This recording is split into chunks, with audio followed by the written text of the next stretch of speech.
Emma's life had become a quiet routine of endurance, the kind that didn't look dramatic from the outside but hollowed her out piece by piece. Every morning, she woke before the sun, careful not to make noise as she slipped out of bed. Marcus hated being woken up. Even the smallest sound, floorboards creaking, a cabinet closing too loudly, could set his mood for the entire day. So Emma learned to move like a shadow. She showered quickly, dressed in the dim light of the bathroom, and checked the mirror for bruises she'd need to cover. Long sleeves were non-negotiable. High collars. Makeup applied not for beauty, but camouflage. Carmelo's restaurant opened at 10, but Emma arrived by 9:30 every day. She liked those quiet moments before customers arrived, when the dining room smelled like fresh bread and brewed coffee instead of expensive cologne and entitlement. Waitressing wasn't glamorous, but it was predictable. She knew how to smile at the right moments, how to apologize even when something wasn't her fault, how to absorb irritation without reacting. The job suited the version of herself Marcus had molded: small, agreeable, invisible. She was good at it too. Customers complimented her manners, her attentiveness. Managers liked her because she never argued, never complained, never called in sick unless she was physically unable to stand. What they didn't know was that work was the safest place in her life. At the restaurant, Marcus couldn't watch her every move. He couldn't hear every word she said. For a few hours a day, she belonged to herself, even if only barely. But Marcus always found ways to remind her that freedom was temporary. He insisted on driving her to work whenever he could. If he couldn't, he demanded texts every hour. Who are you talking to? Why didn't you respond right away? Why was there a man laughing at your table? He had a way of turning innocent details into accusations, planting doubt like poison and then punishing her for it. Over time, Emma stopped mentioning coworkers. Then she stopped answering messages from friends. Eventually, there was no one left to distance her from. Isolation was Marcus's favorite weapon. He disguised it as concern at first. He said her friends didn't really care about her, that her mother judged him, that people at work talked behind her back. Slowly, methodically, he made Emma feel like the world outside their apartment was hostile, unsafe, untrustworthy, and that he was the only constant she could rely on. By the time the yelling turned into shoving, and the shoving turned into hitting, she believed she deserved it. The apologies always came afterward. Flowers once, early on. Tears even. Promises that it would never happen again. That stress made him act out, that she pushed him too far, but he loved her. Emma clung to those moments because they felt like oxygen. She learned to measure her worth in how calm she could keep him, how invisible she could make her own needs. 5 years passed like that. 5 years of shrinking. The night she met Dante Moretti had started like any other. Packed dining room. A reservation list longer than her patience. When Carmelo himself told the staff that a special table was coming in, everyone straightened a little. Emma felt it before she saw him, the shift in energy, the subtle tension in the room. People knew the name Moretti, even if they pretended not to. You didn't live in the city and not know. Emma's hands shook when she carried the wine tray to his table. She told herself it was just nerves, just another customer. But the stories she'd heard pressed in on her mind. Crime boss, untouchable, dangerous. When the glass tipped and red wine spilled across the pristine white tablecloth, her heart dropped into her stomach. She froze, breath caught, waiting for the explosion she was used to. It never came. Instead, Dante Moretti smiled. Not a mocking smile, not a cold one, just calm. He waved it off like it was nothing, told her accidents happened, asked for another bottle. His companions laughed, easy and unbothered. Emma stood there, stunned, while he looked at her in a way no one had in years. Not as something to be controlled, but as a person. When he paid, he left more than a generous tip. He left a card. If you ever need anything. No name beyond Dante Moretti. Just a number. Simple. Heavy. Emma almost threw it away that night. She told herself it was ridiculous, dangerous even. What could a man like that possibly offer someone like her without expecting something in return? But she didn't throw it away. She hid it instead, tucking it into the lining of her purse, then moving it again when Marcus grew suspicious. It became a secret she carried, not because she planned to use it, but because knowing it existed made survival feel slightly more possible. That card became her last untouched piece of hope. Marcus never hit her in public. He was careful that way. At home, though, there were no witnesses, no consequences. He controlled the money, the lease, the car. He reminded her often that without him, she'd be nothing, that no one else would want her, that she was lucky he tolerated her. Emma believed him, even as something inside her quietly withered. So when the night came that he twisted her arm until it broke, when she heard the snap and saw the satisfaction in his eyes, something shifted. Not strength, she didn't feel strong. Just finished. Finished hoping he'd change. Finished praying for rescue that never came. Locked in the bathroom, blood on her hands, terror pounding in her chest, Emma finally understood the truth she'd been avoiding for years. She had no one, no friends, no family close enough, no system that had ever stepped in before. If she stayed, she would die here. Not all at once, but slowly, in pieces. The business card felt heavy in her trembling fingers. Calling that number was insane, dangerous, irreversible. But doing nothing was worse. As Marcus slammed his fists against the door and promised what he'd do when he got inside, Emma made the only choice left to her. Not because she believed in miracles, not because she trusted the man on the card, but because for the first time in 5 years, she chose herself over fear. And that choice, terrifying, reckless, necessary, was the moment her life began to change. The phone felt heavier than it should have in Emma's hand, slick with blood and sweat as she pressed it to her ear. Her breath came in shallow gasps, each one sending a jolt of pain through her broken arm.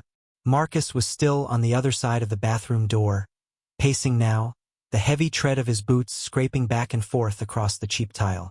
He was thinking. That was worse than when he was yelling. When Marcus thought he planned. The dial tone buzzed in her ear, absurdly normal, like the world hadn't just cracked open. One ring. Emma squeezed her eyes shut. This was insane. She didn't even know if the number still worked. She didn't know if the man would remember her, or if he'd laugh or hang up or worse, trace the call and decide she wasn't worth the inconvenience. Her thumb hovered over the screen, ready to end it, to retreat back into the terrible certainty of what she already knew. 2 rings. Marcus slammed his shoulder into the door, testing it. The hinges groaned. "Emma," he called, his voice falsely calm, the way it got right before things went bad. "Open the door. You're making this worse." 3 rings. Her heart hammered so hard she felt dizzy. She slid down the wall, curling around her injured arm, biting her lip to keep from crying out. Blood dripped from her fingers onto the tile, bright and unreal. 4 rings. "What are you doing in there?" Marcus demanded. "Who are you calling?" 5 rings. The memories flooded her head uninvited. 5 years of shouting, of apologies whispered into pillows, of flinching at sudden movements. 5 years of telling herself this was just a rough patch, that love was supposed to be hard, that she wasn't perfect either. 5 years of waiting for a breaking point she'd finally reached. "Hello." The voice on the other end was deep, steady, unhurried. It didn't sound annoyed. It didn't sound rushed. It sounded like someone who was never surprised by bad news. Emma's throat closed. For a second, no sound came out at all. Marcus kicked the door. The cheap wood cracked, splintering near the lock. Emma jumped, her breath hitching into a sob. Her voice came out thin, broken. "I'm sorry. I didn't." "Slow down," the voice said calmly. "Who is this?" The door rattled again. Marcus laughed, sharp and ugly. "I hear you in there," he shouted. "You calling your mommy? You think she's gonna save you?" Emma pressed her forehead to the cold wall. "You said 6 months ago," she whispered into the phone. "You said if I ever needed anything." There was silence on the line, long enough that panic bloomed hot and wild in her chest. She imagined the call disconnecting, imagined herself alone again, imagined Marcus bursting through the door with no witnesses, no interruption, no end. Then the voice came back, different now. Sharper. Focused. "The waitress," he said. Emma's breath caught hard enough to hurt. "You remember me?" "I remember," Dante Moretti replied. "Where are you?" Another crash shook the door. The lock bent inward, metal shrieking in protest. Emma could see Marcus's shadow under the door now, his boots planted, his shoulder lining up for a full hit. "My apartment," she said, words tumbling over each other.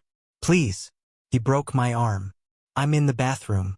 I don't know how long the door will hold." "Address," Dante said. She gave it to him, stumbling over the numbers, her mind skidding like tires on ice.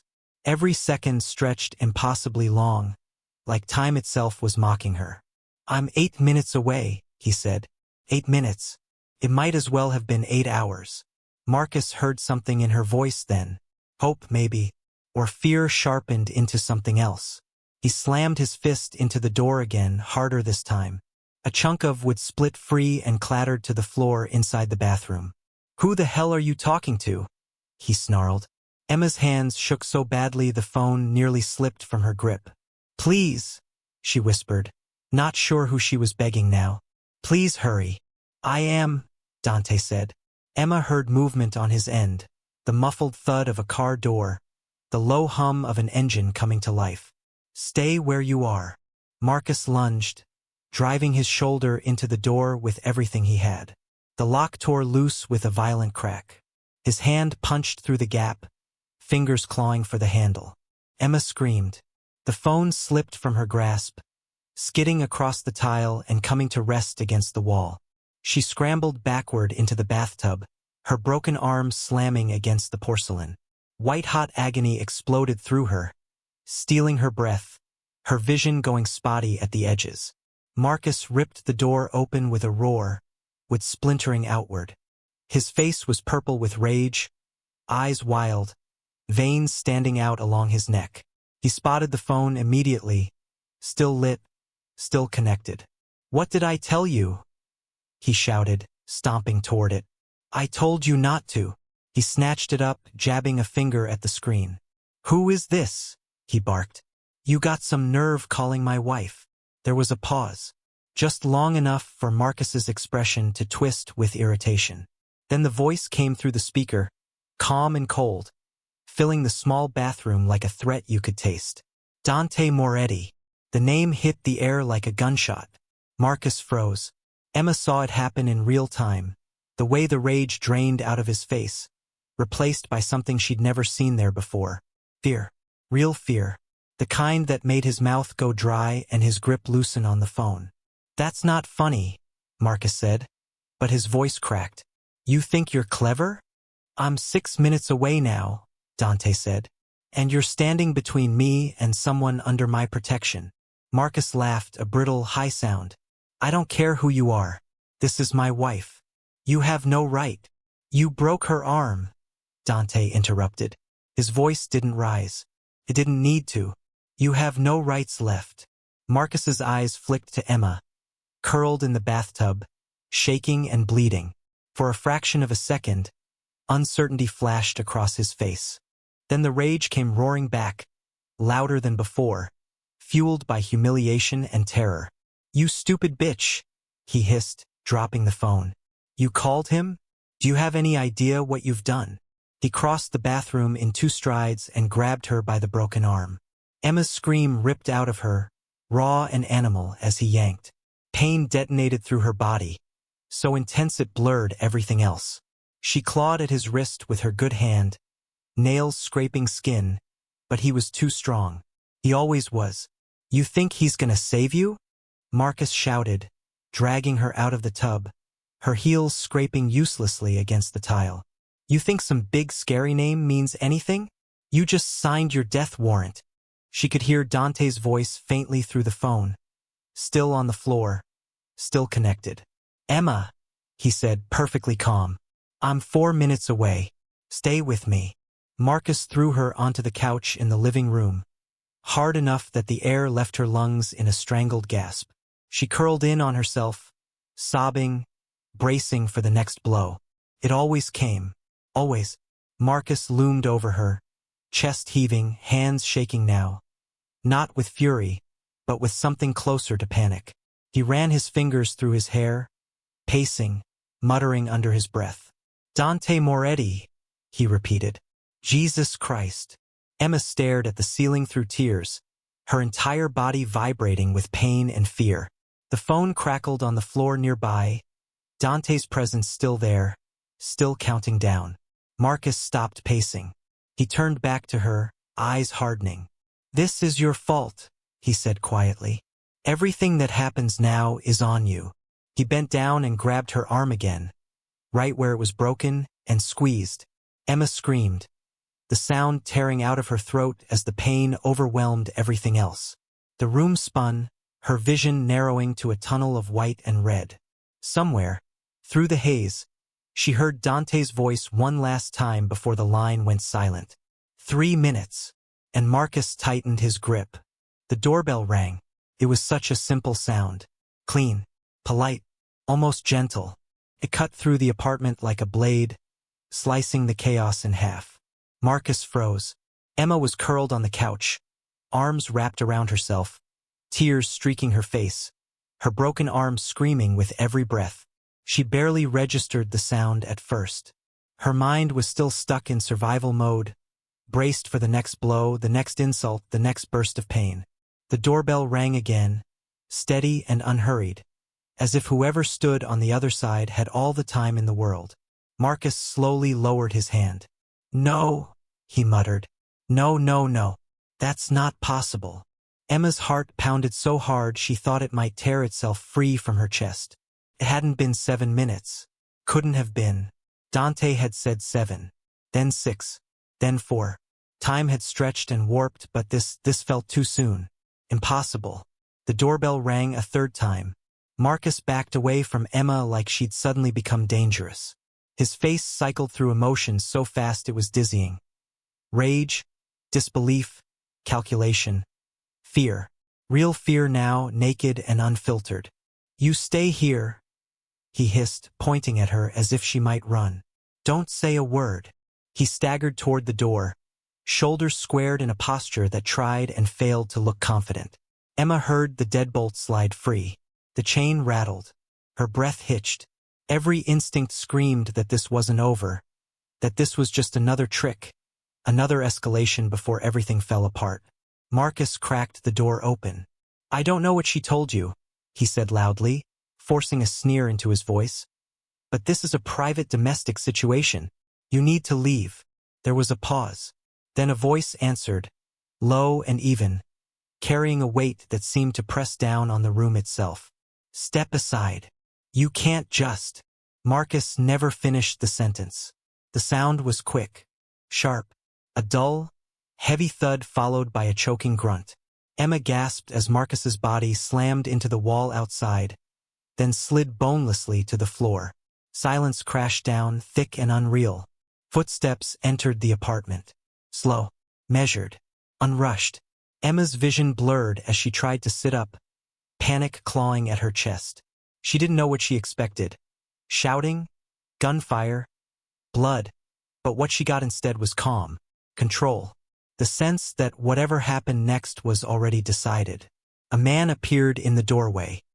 He was tall, dressed in a black suit that fit him like it had been poured onto his body. His hair was dark, his face sharp and composed, eyes so steady they felt dangerous even when relaxed. He took in the room in one glance, the overturned chair, the broken bathroom door, Marcus's unconscious body sprawled near the entrance. Then his gaze landed on Emma. Everything about him changed. His shoulders softened, his jaw loosened. The lethal stillness shifted into something gentler, almost careful. He crossed the room in 3 long strides and dropped to one knee in front of her, close enough that she could smell clean leather and faint cologne. "Emma," he said quietly. Her name sounded different in his mouth. Solid, real. She tried to speak and failed, a sob ripping out instead. Tears streamed down her face as the shock finally broke, leaving her shaking and exposed. "It hurts," she whispered, as if stating the obvious, as if apologizing for it. "I know." Dante said. His hands hovered near her broken arm, not touching, assessing. We're going to take care of that. You're safe now. Safe. The word didn't feel real yet. Felt like a lie her brain refused to accept.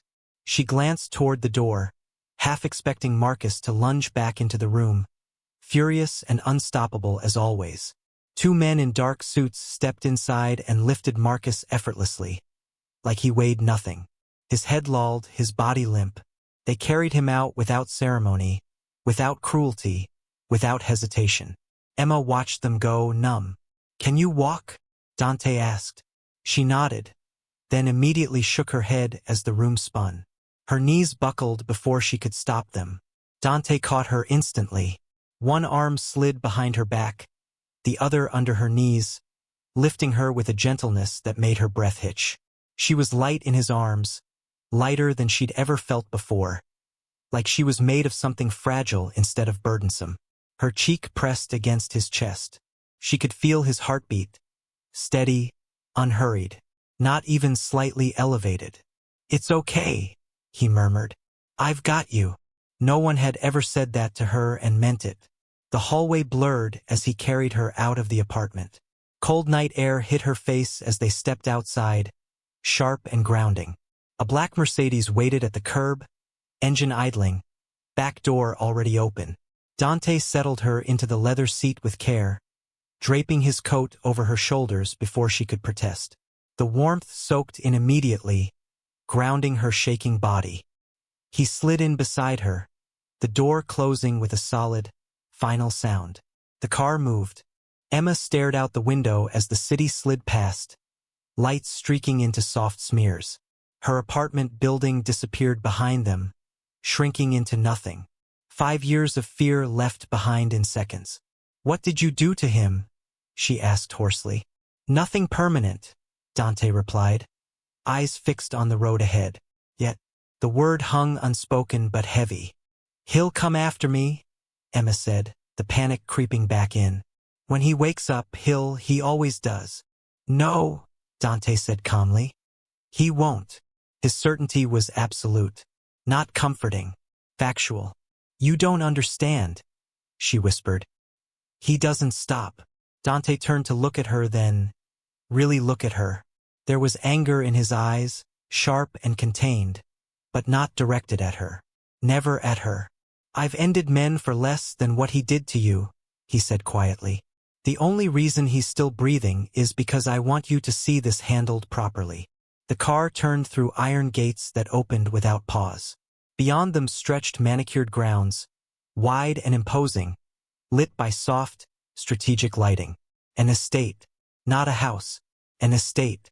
Security stood at intervals, men in suits, cameras tracking every movement. Emma's breath caught. The car stopped at the entrance. Dante was out immediately, lifting her again before she could even try to stand. The front doors opened, revealing marble floors, high ceilings, and a woman with kind eyes and professional composure. "Mr. Moretti," she said. "The doctor is waiting." "Thank you, Maria." Dante carried Emma through hallways that felt unreal, like something out of a film. Wealth surrounded her, but it wasn't flaunted. It was functional, controlled, purposeful. They entered a bedroom clearly prepared. Soft lighting, clean lines, a massive bed with crisp sheets. A gray-haired man stood beside it with a medical bag, his expression calm and unsurprised. "Dr. Chun," Dante said. "This is Emma. Broken arm. Possible rib injuries. Bruising." The doctor nodded, already moving. "I'll take it from here." Dante set her down gently, then paused. For the first time since she'd seen him, his composure cracked just slightly. His jaw tightened. His hands curled at his sides like he was restraining something violent. "Rest," he said to her softly. "We'll talk tomorrow." She reached for him without thinking, fingers brushing his sleeve. "Thank you," she whispered. He held her gaze for a moment longer than necessary, then nodded once and left. As the door closed, Emma lay back against the pillows, pain radiating through her arm but dulled now by the certainty of safety. The doctor moved efficiently, explaining things in a calm voice, But Emma barely listened. For the first time in 5 years, Marcus wasn't in the room. For the first time in 5 years, the fear had stopped screaming. She closed her eyes as the doctor worked, Dante's words echoing in her mind. "You're safe now." And somewhere deep inside her, a fragile, dangerous thing began to form. Hope. Emma woke slowly, the way someone does when they aren't afraid of what consciousness will bring. It startled her when she realized that, for years, waking up had meant an instant inventory of danger. Marcus's mood, the sound of his breathing, whether the room felt tense or explosive. This morning there was none of that. Just quiet. Real quiet. The kind that didn't vibrate with threat. Sunlight filtered through tall windows, warm and soft, touching the cream-colored walls and the edge of the bed. Emma lay still, afraid to move, afraid the moment would shatter if she acknowledged it too quickly. Her arm throbbed dully in its cast, pain muted and manageable. She was tucked beneath expensive sheets that felt impossibly smooth against her skin. For a split second, panic flickered. She didn't recognize the room, but then memory slid into place. Dante, the car, the gates, the doctor. She inhaled carefully. The air smelled clean, not like stale beer or sweat or anger, just fresh linen and something faintly floral drifting in through an open balcony door. She turned her head slowly, half expecting Marcus to be there despite everything. Sitting in a chair, waiting. The space beside the bed was empty. No footsteps, no yelling, no tension humming beneath the silence. Emma swallowed hard, tears pricking her eyes, not from fear this time but from something dangerously close to relief. She pushed herself upright, wincing at the pull in her ribs, and looked around. A tray sat on the nightstand, fruit, toast, coffee already cooling. Someone had anticipated her waking. Someone had cared enough to make sure she wasn't alone when she did. The realization hit her harder than any blow Marcus had ever landed. She was safe. The word felt foreign, fragile, like it might break if she held it too tightly. She swung her legs over the side of the bed and stood carefully, testing her balance. The floor was cool beneath her feet. Solid. Real. Nothing rushed her. No voice barked orders. No presence loomed behind her. She walked slowly to the balcony and stepped outside. The ground stretched below her, immaculate and quiet, green hedges trimmed to perfection, fountains catching the light. It looked like a different world, one she'd never imagined herself in. A sound cut through the calm, faint at first, distant. A voice carried on the air, raw and furious, echoing off stone and iron. Emma froze. She knew that voice. Her blood turned to ice as the shouting grew louder, words slurred together by rage. Her hands clenched around the railing as her pulse spiked, every muscle screaming to hide, to run, to make herself invisible. "Emma!" Marcus bellowed from somewhere beyond the gates. "I know you're in there. You think you can just disappear on me?" Her chest tightened painfully. 5 years of conditioning slammed back into place in an instant. Her body remembered before her mind could catch up. This was how it always happened. He always found her, always dragged her back. She backed away from the balcony, breath coming too fast, spots dancing in her vision. The room felt smaller now, the walls closing in. She could hear him more clearly. Threats, accusations, promises of punishment wrapped in fake remorse. "No one keeps you from me," he shouted. "You hear me? No one." The door opened quietly behind her. Emma spun, heart in her throat, ready to beg or flinch. Maria stood there instead, calm and composed. "Miss Emma," she said gently, "please don't worry. He cannot reach you." "You don't understand," Emma whispered, voice shaking. "He always does. He doesn't stop." Maria's eyes softened. Mr. Moretti anticipated this. The shouting continued outside, Marcus's voice cracking with fury and desperation. Emma sank onto the edge of the bed, hands trembling. The terror wasn't logical anymore, but it was real. Marcus didn't need to be in the room to control her. He lived in her nerves, her reflexes, her memories. Minutes stretched, then longer. The shouting grew hoarser, angrier, then suddenly stopped. The silence that followed was worse. Emma sat rigid, waiting for the explosion that never came. When the door opened again, it was Dante. He moved with the same controlled ease as the night before, but there was something colder in his expression now, something tightly leashed. His suit jacket was gone, sleeves rolled back, revealing forearms etched with tension. "He's gone," he said. "For how long?" Emma asked immediately. Dante met her gaze. "Forever." Her breath stuttered. "You didn't kill him?" "No," Dante said, though the word sounded like a conscious choice rather than a moral boundary. "Though I wanted to." He crossed the room and stopped a respectful distance away, hands in his pockets. "I let him scream. I let the neighbors hear him. I let security record everything. And then I handled it." "How?" she asked. "Legally," Dante replied. "Socially. Financially." He explained it calmly, methodically, like outlining a business transaction.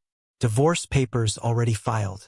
A restraining order backed by medical documentation and witness statements. Marcus's employer notified of ongoing investigations into financial irregularities Dante's people had uncovered. Bank accounts frozen pending review. Lease terminated. Every support structure Marcus relied on quietly dismantled overnight. Emma stared at him, stunned. "How did you get all that so fast?" "I have resources," he said simply. "And motivation." Her legs felt weak. She sat down heavily, trying to process it all. Marcus hadn't been punched into submission. He hadn't been beaten into silence. He'd been exposed, stripped, left with nothing but the consequences of his own actions. "He'll fight it," she said automatically. "Let him," Dante replied. "He'll lose." There was no arrogance in his tone, just certainty. He turned toward the window, jaw tight. "I didn't do this because I enjoy it," he said quietly. "And I didn't do it because I can." Emma looked up at him, confused. "I did it because I've seen this before," he continued. "Because I know how it ends if no one intervenes." He was silent for a long moment, then spoke again, voice lower now. "My mother lived with a man like Marcus. 15 years. Every excuse, every apology, every promise that tomorrow would be different." Emma's chest tightened. "I was 10 when she finally left," Dante said. "She took me and ran. We had nothing. No money. No place to go. One suitcase between us. Someone helped us. A stranger. Gave us a room. Helped her get work. That kindness saved our lives." He turned back to face her, eyes dark and steady. "I swore then that if I ever had the power to stop that kind of suffering, I would, no matter the cost." The weight of his words settled over Emma like something solid. He wasn't rescuing her because she was helpless. He was standing with her because he understood. Tears slid down her cheeks, unbidden. Not from fear this time, from recognition, from being seen. "I didn't think anyone noticed," she whispered. "At the restaurant. That night." "I did," Dante said. "You apologized like you were expecting to be hit." The room was quiet again, but this silence felt different. Not oppressive. Not dangerous. For the first time, Emma realized the story wasn't ending here. The danger wasn't gone simply because Marcus was removed. The real battle, the one inside her, was just beginning. But this time she wasn't alone. And neither was Dante. Emma didn't sleep the night Dante told her Marcus was gone for good. Her body was exhausted, heavy with pain medication and relief, but her mind refused to rest. Every sound outside the guest room made her tense. Every shift of shadow sent a spike of fear through her chest. Trauma didn't turn off just because the threat was removed. It lingered, suspicious, waiting to be proven wrong. By morning, she was sitting upright in bed, staring at the far wall, replaying the sound of Marcus's voice at the gates. The rage, the entitlement, the certainty that she belonged to him. That certainty had ruled her life for 5 years. Felt impossible to believe it could simply end. A soft knock came at the door. Maria stepped in, carrying a tray and a careful expression. "Good morning, Miss Emma," she said gently. "How are you feeling?" Emma considered the question. Her arm throbbed. Her ribs ached. Her chest felt hollowed out and too full at the same time. Scared, she admitted. And tired. Maria nodded like she'd expected that answer. Mr. Moretti asked me to tell you something. There's a meeting today. Emma's stomach clenched. With Marcus. Yes. The word sent a ripple of nausea through her. She looked down at her cast, at the faint yellowing bruises peeking out from beneath her sleeve. What kind of meeting? Maria hesitated. The kind where things are finished. Emma swallowed. She knew what Dante was capable of. She'd seen it in his eyes, felt it in the way the entire estate moved at his command. Part of her wanted to hide, to let everything be handled out of sight, to never think about Marcus again. But another part of her, quiet, bruised but stubborn, refused to stay silent this time. I want to see it, she said suddenly. Maria's brows lifted slightly. Are you sure? Emma nodded, heart pounding. I need to know. I need to see him face it. I need to know he can't hurt me anymore. Maria studied her for a long moment, then smiled softly. I'll tell Mr. Moretti. The security room was colder than Emma expected, dimly lit and humming with low electronic noise. Screens lined the far wall, all focused on the same location. A warehouse on the outskirts of the city.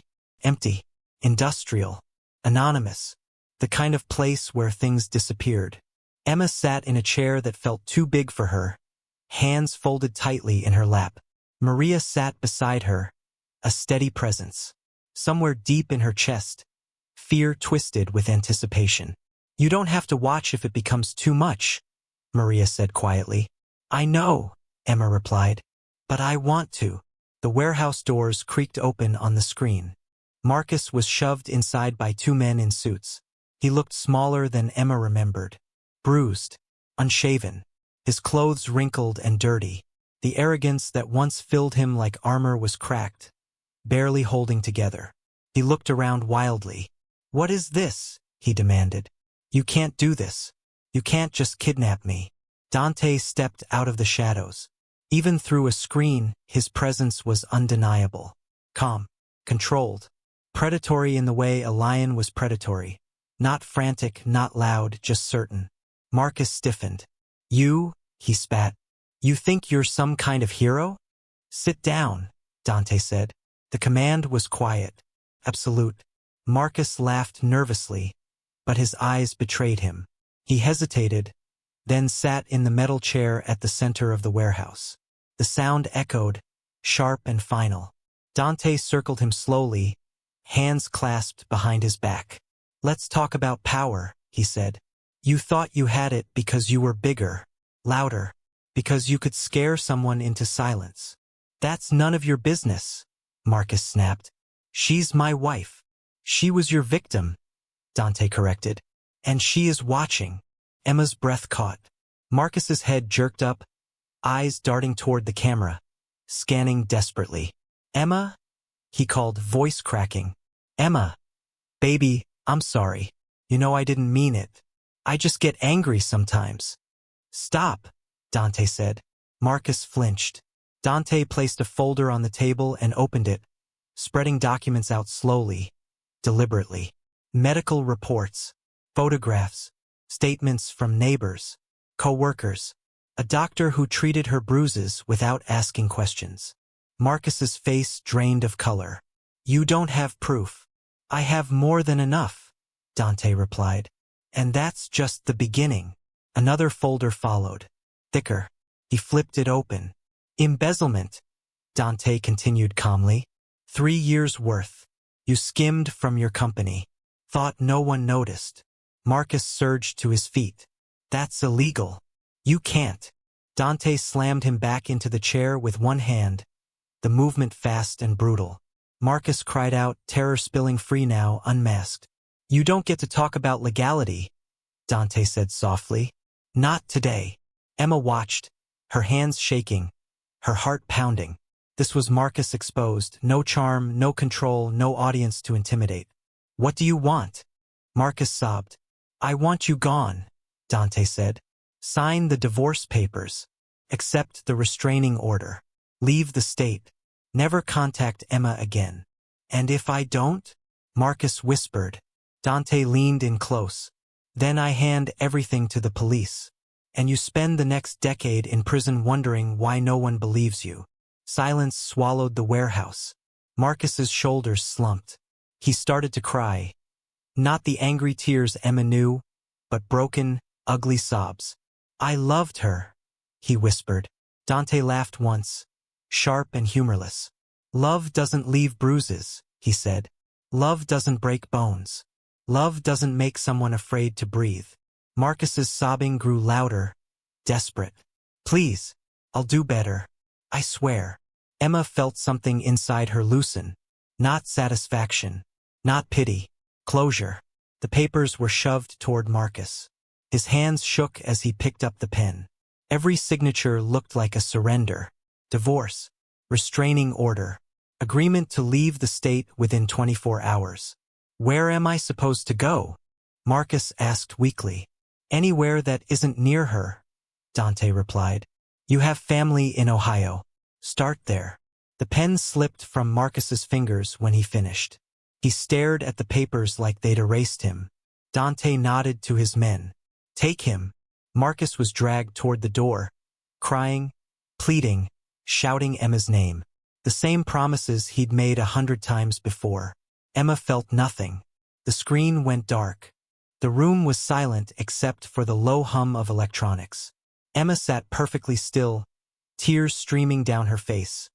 Not from fear, not from pain, but from release. 5 years of terror dissolved into quiet. Dante entered the room moments later. He looked composed, immaculate, as if he hadn't just dismantled a man's life. It's done, he said. Emma stood slowly, legs trembling. Thank you, she whispered. Dante shook his head. You did this. You made the call. She nodded, breathing deeply, feeling the truth of it settle in. Outside, the sun was shining. And for the first time in years, Emma felt the weight of silence not as a threat, but as peace. Weeks passed, then months, and Emma learned that freedom didn't arrive all at once. Came in fragments, in quiet mornings where she woke without dread, in moments where her body tensed out of habit, then slowly relaxed when nothing bad followed. Healing wasn't dramatic. It was repetitive, exhausting, necessary. Therapy began 3 days after the warehouse. Dante had arranged it without ceremony, without pressure.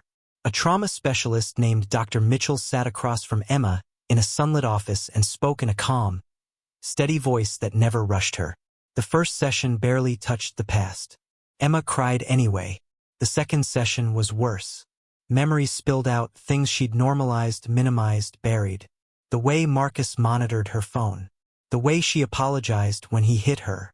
The way she believed it was her fault. Some days she left therapy shaking, lungs tight, emotions raw and uncontained. Other days she felt lighter, like something heavy had been set down for the first time. Dr. Mitchell taught her words Emma had never used before. Boundaries, autonomy, coercive control. She taught her that survival strategies weren't weakness. They were intelligence under pressure. You didn't stay because you were weak, Dr. Mitchell told her gently. You stayed because you were trying to survive. That truth changed everything. Dante never asked what they talked about. He never hovered. On therapy days, he simply checked in with a quiet, "Are you okay?" Sometimes Emma said yes. Sometimes she didn't. Both answers were accepted without commentary or correction. He respected the silence as much as the words. When she stayed at the estate, it was always by choice. Doors were never locked. Schedules were never dictated.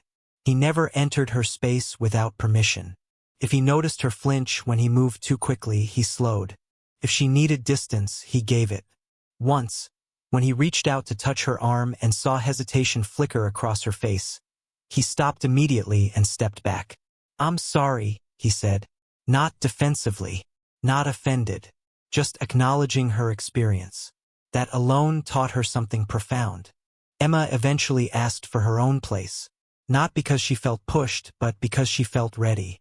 She needed to know she could stand on her own, outside of protection, outside of rescue.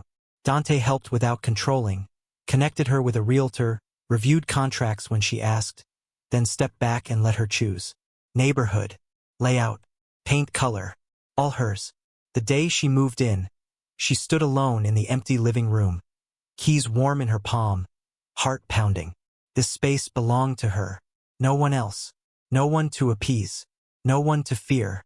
She laughed and cried at the same time, overwhelmed by the simplicity of it. She found a job at a small bookstore a few blocks away. Quiet, safe, books stacked like silent companions. The owner didn't shout. Customers didn't leer. Emma relearned what work could feel like when it wasn't just an escape. She started speaking up in small ways first, returning incorrect orders, saying no to overtime when she was exhausted, telling a customer they were being inappropriate. Each time she did, her confidence grew. Not loud, not flashy, but steady. Dante visited only when invited. Sometimes they cooked together. Sometimes they sat in silence. Sometimes they talked late into the night about nothing important and everything that was. He never assumed, never demanded, never positioned himself as her savior. "I don't want to be the center of your life," he told her once. "I want to be part of it. If you choose that." That distinction mattered. Months later, after a therapy session where Emma said out loud, "I deserve respect," something shifted. The words felt real this time, earned.